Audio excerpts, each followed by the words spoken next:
அனைவருக்கும் வணக்கம். நான் படித்து ரசித்த கதையை நீங்களும் படித்து கேட்டு மகிழுங்கள். கதை பிடித்திருந்தால் அனைவருக்கும் பகிருங்கள்.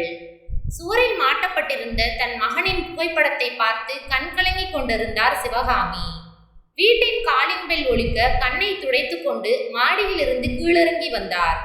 கீழ் வீட்டில் வாடகைக்கு இருப்பதற்காக தங்களது பொருட்களுடன் சத்தியனும் தேன்மொழியும் அவர்களுடைய குழந்தை கயல்விழியும் வந்திருந்தனர். அவர்களுக்கு வீட்டை திறந்து விட்டார். அடுத்த நாள் சத்தியனும் தேன்மொழியும் கட்டில், பீரோ முதல் தட்டுமுட்டு ஜாமான்கள் வரை ஒவ்வொன்றையும் அதனதன் இடத்தில் எடுத்து வைத்து ஒழுங்கு செய்து கொண்டிருந்தார்கள். திருச்சியில் வேலை பார்த்த சத்தியனுக்கு போன வாரம்தான் சென்னைக்கு மாற்றலானது. சென்னை அவர்களுக்கு புதிது. சைதாப்பேட்டையில் சராசரி மாத வாடகையில் சௌகரியமான வீடு, மேல்மாடியில் வீட்டு உரிமையாளர் குடும்பம், கீழே இவர்கள். நம்ம மனசுக்கு பிடிச்ச மாதிரி இப்படி ஒரு வீடு அமையும்னு நான் நினைக்கவே இல்லை. காலை சமையலுக்கு தேவையான பாத்திரங்களை சமையலறை குழாயில் கழுவியபடி சொன்னாள் தேன்மொழி. எல்லாத்துக்குமே வசதி. எனக்கு ஆபீஸ் தேனாம்பேட்டை தான். கயல் எல்கேஜி தானே. பக்கத்துல ஒரு நல்ல ஸ்கூல் இருக்கு. 4-8 வச்சா மார்க்கெட். அப்புறம் என்ன என்ற சத்தியன் டைனிங் டேபிளை சரியான இடத்திற்கு நகர்த்தி அதனை சுற்றிலும் நாற்காலிகளை எடுத்து வைத்தான். வீட்டுக்காரங்களும் ரொம்ப நல்லவங்களா தெரியுது. வீடு கிடைச்சாலும் நல்ல மனுஷங்க கிடைக்கிறதுக்கு அதிர்ஷ்டம் இருக்கணும். என்ன சொல்றீங்க? அவள் வாய் நிறைய மகிழ்ச்சி பொங்கியது. இங்க வந்து 2 நாள் தான் ஆகுது. அதுக்குள்ளார இவ்வளவா? லேசாக சிரித்தபடி தேன்மொழியை பார்த்தான் சத்தியன். குமரகுருபரர் சாரும் அவரது சம்சாரமும் காட்டுற அன்பு ரொம்ப விசேஷம்தான். நாம வந்து இறங்கவும் கயல்விழியை அவர் எவ்வளவு பாசத்தோடு தூக்கி வச்சிருந்தாரு பாத்தீங்களா என்று சொல்லிக்கொண்டே தோசை சுட்டு தட்டில் எடுத்து கொண்டு வந்து சத்தியனிடம் கொடுத்தாள் தேன்மொழி. அன்று விடுமுறை நாள் என்பதால் சத்தியனும் வீட்டிலிருந்து தேன்மொழிக்கு உதவி செய்ய வசதியாக இருந்தது. பூ போட்ட ஜன்னல் திரைகள், டிவி பக்கத்தில் சிறிய அலங்கார விளக்கு, சுவரில் அங்கொன்றும் இங்கொன்றுமாய் அழகிய ஓவியங்கள், வீடே பளிச்சென்று மாறிவிட்டது. கயல்விழியை செல்லமாய் தூக்கி கொண்டு மாடியிலிருந்து குமரகுருபரர் கீழே வர கூடவே சிவகாமி அம்மாளும் வந்தார். சார், வாங்க வாங்க, உட்காருங்க என்று அவர்களை வரவேற்று சோஃபாவில் அமர்த்தினாள் தேன்மொழி. இந்த பாருமா, சாறு மோருங்கிறதெல்லாம் வேண்டாம். நாங்க தாய் தகப்பன் மாதிரி. கயல் எங்களுக்கு பேத்தி என்று பாந்தமாய் சொன்ன குமரகுருபரர் மூக்குப்பொடியை மூக்கினுள் திணித்து இடப்பக்க நாசியை பெருவிரலால் அடைத்து கொண்டு உள்ளிழுத்தார். எங்களுக்கு ரொம்ப சந்தோஷம் என்றான் சத்தியன். 2 டம்ளர்களில் பால் கொண்டு வந்து அவர்களுக்கு கொடுத்தாள் தேன்மொழி. குடியேறி 2 நாட்களில் வீட்டை கழுவி துப்புரவாக்கி அழகுபடுத்தி இருந்த விதம் சிவகாமி அம்மாளுக்கு ரொம்பவே பிடித்திருந்தது. சுற்றிலும் ஒரு நோட்டம் விட்டார். புதிதாக ஆணி எதுவும் அடிக்கவில்லை. திருப்தியாக இருந்தது. தேன்மொழி, இன்னைக்கு நீ சமைக்க வேண்டாம், நான் கொடுத்து விடுறேன் என்று சொல்லிவிட்டு எழுந்தார் சிவகாமி அம்மாள். உங்களுக்கு எதுக்குமா சிரமம்? நான் பார்த்துக்கிறேன் என்றாள் தேன்மொழி.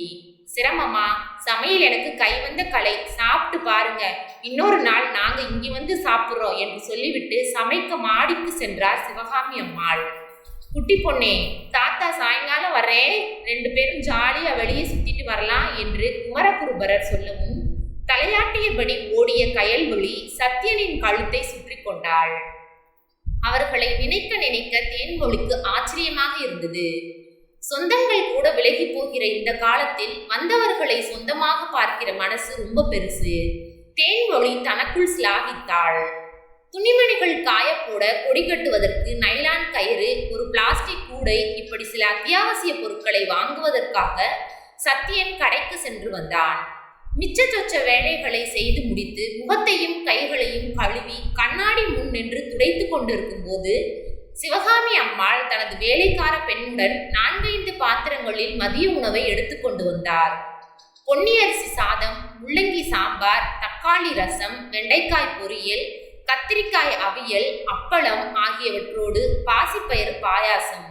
பார்க்கும் போதே நாவில் விறுவிறுப்பேறியது. அம்மா, நிறைய பண்ணியிருக்கீங்க. சிம்பிளா ஏதாச்சும் செஞ்சிருக்கலாமே. இன்னைக்கு எங்களோட 30வது கல்யாண நாள். ரொம்ப வருஷமா நாங்க கொண்டாடினது இல்லை. உங்களை பார்த்ததும் ஏதோ தோணுச்சு. சிவகாமி அம்மாளின் கைகளை பற்றி கொண்டு மகிழ்ச்சியை தெரிவித்த சத்தியனும் தேன்மொழியும் குனிந்து அவருடைய கால்களை தொட்டு வணங்கினார்கள். சாப்பிடுங்க என்று மெல்லிய புன்னகையுடன் சொல்லிவிட்டு அங்கிருந்து நகர்ந்தார் சிவகாமி அம்மாள். அன்று இரவு பூவும் பழங்களும் வாங்கி கொண்டு மணநாள் காணும் தம்பதியரை வாழ்த்த சத்தியன் குடும்பம் மாடிக்கு சென்றது. டிவி பார்த்து கொண்டிருந்த குமரகுருபரர் கயல்வழியை பார்த்ததும் எழுந்து வந்து அவளை தூக்கி முத்தமிட்டு தன் மடியில் வைத்துக் கொண்டார். மூக்குப்பொடியை டப்பியிலிருந்து எடுத்து கையை உதறிவிட்டு மூக்கினுள் தடவினார். குழந்தை கயல்வழி முகம் சுளித்தாள். குட்டி பொண்ணே, தாத்தா பொடி போடுறது உனக்கு பிடிக்கலையா? பிடிக்கல தாத்தா, உங்க மூக்கு அசிங்கம். தன் மூக்கை பிஞ்சு விரல்களால் பொத்திக்கொண்டு சொன்னாள் கயல்விழி. அப்படி சொல்லு செல்லம், நீ சொன்னாதான் தாத்தா திருந்துவாரு என்று சிரித்து கொண்டே சொன்ன சிவகாமி அம்மாள் தேன்மொழி கொடுத்த பழங்களை டேபிள் மீது வைத்துவிட்டு பூவை சாமி படத்திற்கு சாற்றினார். அந்த வீட்டில் அவர்கள் இருவர் மட்டும்தான் இருந்தார்கள். அவர்களிடம் பேசியபடியே அந்த அறையை சுற்றும் முற்றும் பார்த்தாள் தேன்மொழி. 18 வயது மதிக்கத்தக்க ஒரு இளைஞனின் படம் சுவரில் மாட்டப்பட்டிருந்தது. அப்படியே சிவகாமி அம்மாளின் ஜாடை. தேன்மொழிக்கு கேட்க வேண்டும் போல் இருந்தது. ஆனால் அப்போதுதான் பழக ஆரம்பித்திருந்ததால் தனிப்பட்ட விஷயங்கள் எதையும் பேசிக்கொள்ளவில்லை. கீழிறங்கி வந்தனர். சத்தியனிடம் தேன்மொழி எதையெதையோ கேட்டுக்கொண்டிருந்தாள். அவன் மொபைலில் யாருடனோ பேச ஆரம்பித்தான். அன்று இரவு படுக்கைக்கு சென்ற பிறகும் அவர்களை பற்றி தேன்மொழிக்கு பேசாமல் இருக்க முடியவில்லை. எங்க அவங்க வீட்டுல ஒரு பையனோட போட்டோ பார்த்தேன். அது தவிர கல்யாண போட்டோ, சின்ன பசங்க போட்டோ எதுவுமே இல்லை. கவனிச்சிங்களா? கவனிச்சேன் என்றான் சத்தியன். அந்த போட்டோவில் இருக்கிறது அவங்க மகனாதான் இருக்கணும். ஒருவேளை சின்ன வயசுலேயே செத்து என்று இழுத்தாள் தேன்மொழி. இருக்கலாம் என்றான் சத்தியன். பாவம், நல்ல மனுஷங்களை தான் ஆண்டவன் சோதிக்கிறான். என்ன நடந்துச்சோ நிதானமா தான் அவங்க கிட்ட விசாரிக்கணும். தேன்மொழிக்கு அவர்களை பார்க்கும் போதெல்லாம் அவர்களிடம் கேட்பதற்கு வாய் துடுதுடுக்கும். ஆனால் எப்படி கேட்பது என்ற குழப்பத்திலேயே கேட்காமல் விட்டு விடுவாள். இரு குடும்பங்களின் அன்பும் அந்யோன்யமும் நாளுக்கு நாள் வளர்ந்தன. அக்கம் பக்கத்தில் உள்ளவர்கள் கொஞ்சம் பொறாமையுடன் தான் பார்த்தார்கள். கயல்வழி பள்ளியிலிருந்து வந்ததும் டிஃபன் சாப்பிட்டு விட்டு மாடிக்கு சென்று விடுவாள். இருட்டும் வரை அங்குதான். அவளுடன் சேர்ந்து குமரகுருபரரும் குழந்தையாகி விடுவார். குறும்பும் கும்மாளமும் வீடே கலகலக்கும். அவர்கள் எங்கே சென்றாலும் கயல்வழிக்கு விதவிதமாக பொம்மைகளை வாங்கி வருவார்கள். ஒவ்வொரு பொம்மைக்கும் அழகழகாய் பெயர் வைத்து கொஞ்சுவாள். மாடியில் அவளுக்கென்று ஒரு செல்ஃப். விளையாடி முடித்ததும் அவற்றை பத்திரமாக செல்ஃபில் எடுத்து வைத்து கண்ணாடி சட்டரை சாத்திவிட்டு தான் வருவாள். மறுநாள் மாலை அவள் அங்கு செல்லும் வரை தாத்தா தான் அதற்கு காவல். மகள் வயிற்று பேத்தியை பார்ப்பது போல் அவர்கள் இருவரும் கயல்வழியை பார்த்து பார்த்து உள்ளம் குளிர்ந்தார்கள். சத்தியன் குடும்பம் அங்கு குடிவந்து 6 மாதங்கள் ஓடிவிட்டன. அந்த வீடும் உறவுகளும் அவர்களின் உள்ளத்தோடு ஒட்டி கொண்டன.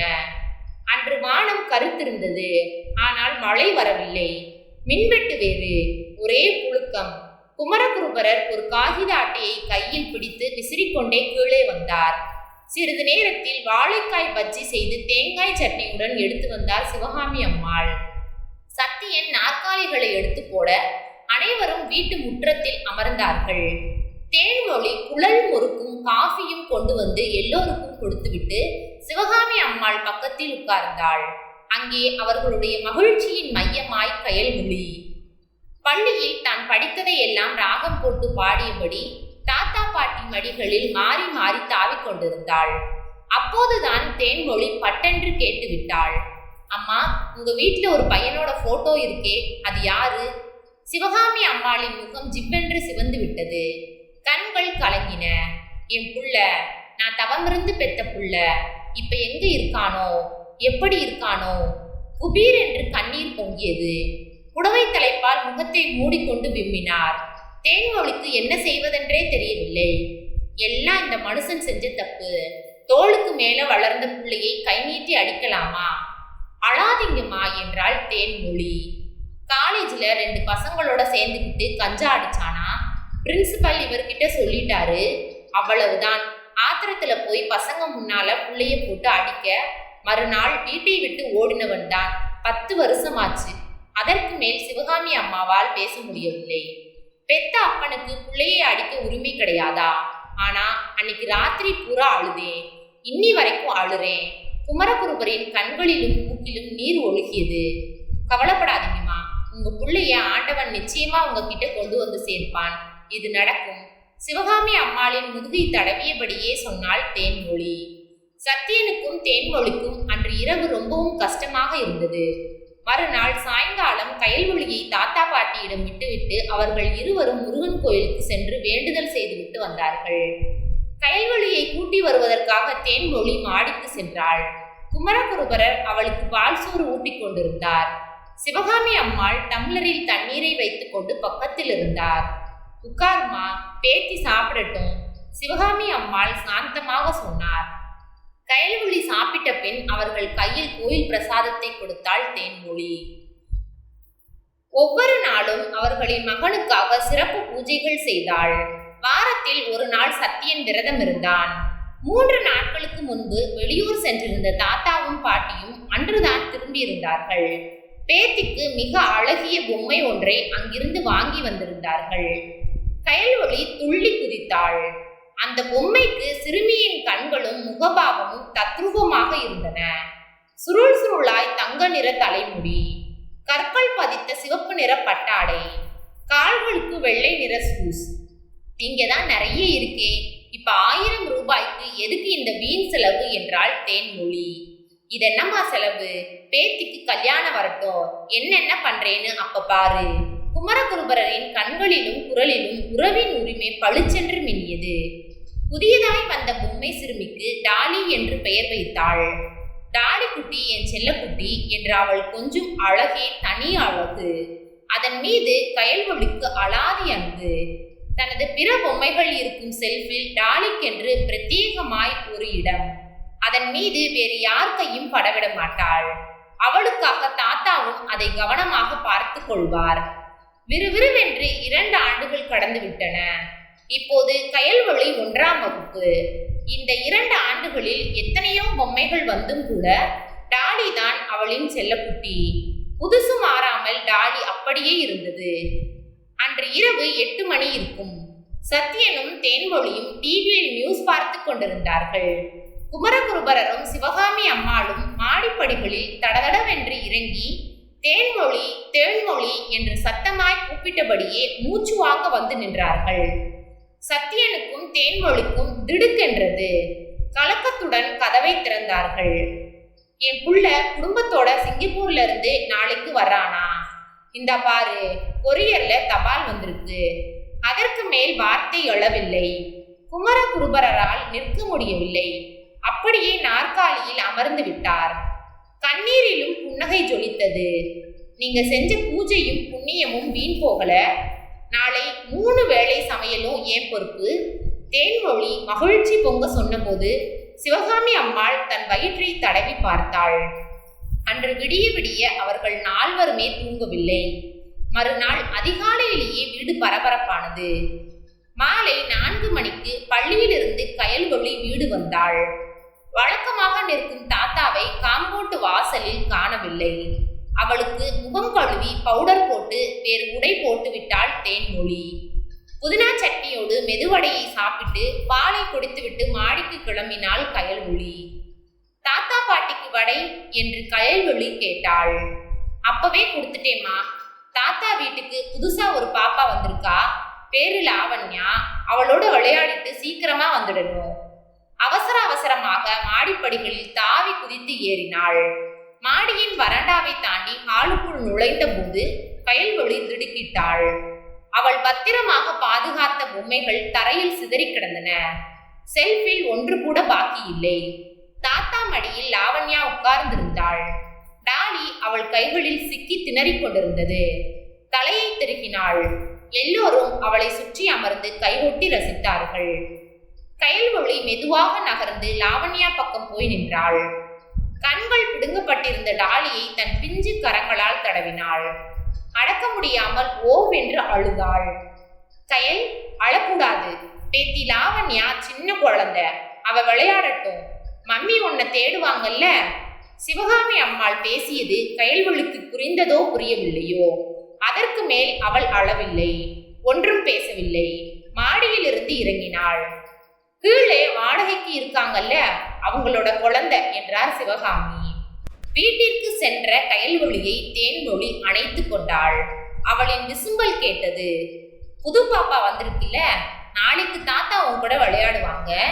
குழந்தையின் முதுகை இதமாக தட்டி கொடுத்தபடியே சொன்னாள் தேன்மொழி. ஆனால் அதற்கு பிறகு கயல்வொளி மாடிக்கு போகவே இல்லை. சிவகாமி 2 நாளைக்கு பிறகு கீழே வந்து தேன்மொழியிடம் வீட்டை காலி பண்ணுங்க, என் மகன் இங்கு தங்கிக்கட்டும் என்றார். கணவர் சத்தியன் வந்த பிறகு விஷயத்தை சொல்ல வீடு பார்க்க ஆரம்பித்தான் சத்தியன். 1 வார காலத்திலேயே இவர்கள் வசதிக்கேற்ற வீட்டை பார்த்து அட்வான்ஸ் கொடுத்துவிட்டு வந்தான் சத்தியன். அடுத்த நாள் தேன்மொழி சிவகாமி அம்மாவிடம் 1 மாதத்திற்குள் வீட்டை காலி பண்ணி விடுவோம் என சொன்னாள். அவரும் சந்தோஷமாக மேலே சென்று தன் மகனிடம் கீழ் வீட்டுக்காரர்கள் காலி செய்து விடுவார்கள், நீங்கள் அங்கேயே தங்கிக் கொள்ளுங்கள் என்று சொன்னார் சிவகாமி. அம்மா, நாங்கள் எப்படியும் இன்னும் 2 வாரத்தில் கிளம்பி விடுவோம், அதற்கு போய் எதற்கு அவர்களை காலி செய்ய சொன்னீங்க என்றான் மகன். சிவகாமிக்கு தூக்கி வாரி போட்டது. தன் மகன் தங்களோடு தான் இருப்பான் என நினைத்து கொண்டிருந்தவர்களுக்கு அவன் சொன்னது அதிர்ச்சியாக இருந்தது. அவன் சொன்னது போலவே மீண்டும் சிங்கப்பூருக்கு கிளம்பி சென்று விட்டான். இனி எப்போது வருவான் என்ற எந்த தகவலும் அவன் சொல்லவில்லை. அவன் சென்று 1 வார காலம் ஓடியிருந்தது. கயல்வொளி மேலே வரவே இல்லை. அவசரப்பட்டு கீழ் வீட்டுக்காரர்களை காலி செய்ய சொல்லிவிட்டோமே என்று சிவகாமி குமரகுருபரரிடம் புலம்பினார். அவர்களிடம் பேசி பார்ப்போம் என குமரகுருபரர் தன் மனைவி சிவகாமியை சமாதானப்படுத்தினார். அடுத்த நாள் இருவரும் கீழே வந்தனர். வீட்டை காலி செய்வதற்காக தங்களது பொருட்களை எடுத்து வைத்துக் கொண்டிருந்தனர் சத்தியன் குடும்பத்தினர். எங்களோட பையன் மருமக பேத்திய பார்த்த சந்தோஷத்தில் உங்க மனசை கஷ்டப்படுத்திட்டோம். மகன் மகள் மாறின்னு சொல்லிட்டு சொந்த மகன் வந்த உடனே உங்களை மறந்துட்டோம். ஆனா எங்களோட அன்புல எந்த கலப்படமும் இல்லை, நீங்க காலி பண்ண வேண்டாம் என்றனர். அவர்கள் என்ன சமாதானம் சொன்னாலும் சத்தியன் அதை ஏற்றுக்கொள்வதாக இல்லை. வீட்டை காலி பண்ணுவதில் உறுதியாக இருந்தான். தேன்மொழியின் காயம்பட்ட மனம் அந்த முடிவில் தலையிடவில்லை. வேறு வழியில்லாமல் சிவகாமியும் குமரகுருபரரும் மேலே தங்கள் வீட்டிற்கு சென்று விட்டனர். அவர்கள் சென்ற பிறகு கயல்வொளி தன் அப்பாவிடம் தாத்தா பாட்டி கூட தான் நான் இருப்பேன் என சொல்லிவிட்டாள். குழந்தை சொல்லவும் சத்தியனும் தேன்மொழியும் மனம் மாறினர். அன்று மாலை கயல்வொளி சந்தோஷமாக தாத்தா என துள்ளி குதித்து ஓடி வந்தாள். நாங்க வீட்டை காலி பண்ணல, இங்கதான் இருக்க போறோம் என சொன்னாள். தங்கள் தவறை உணர்ந்த அவர்கள் கண் கலங்கினார்கள். அவர்கள் கண் கலங்கியதை பார்த்ததும் தேன்மொழி 10 வருடம் கழித்து மகனை பார்த்த மகிழ்ச்சியில், நீங்கள் இப்படி செய்து விட்டீர்கள், யாராக இருந்தாலும் இப்படிதான் செய்திருப்பார்கள், கவலைப்படாதீர்கள், இனி எப்போதும் உங்களுக்கு துணையாக இருப்போம் என ஆறுதல் சொன்னாள். சத்தியனும் அவர்களுக்கு ஆறுதல் சொன்னான். இவர்கள்தான் நம் உண்மையான சொந்தங்கள் என முடிவு செய்தனர். 1 வார காலத்தில் பழைய சந்தோஷம் குடிவந்தது. வீட்டிற்கான வாடகையையும் வாங்க மறுத்துவிட்டனர். அதன் பிறகு தன் மகன் எப்போது ஊருக்கு வந்தாலும் அவர்களுடைய நடவடிக்கையில் எந்த மாற்றத்தையும் காண முடியவில்லை. சத்தியனையும் தேன்மொழியையும் சொந்த மகள் மருமகன் போலவே நினைத்து கொண்டனர். அவர்களுடைய வாழ்க்கையில் இனி எப்போதும் மகிழ்ச்சி மட்டுமே. நன்றி. கதை பிடித்திருந்தால் லைக் பண்ணுங்க, ஷேர் பண்ணுங்க, சப்ஸ்கிரைப் பண்ணுங்க. உங்களுடைய கருத்துக்களை கமெண்ட் பாக்ஸில் தெரிவிக்கவும். தங்கள் ஆதரவிற்கு நன்றி.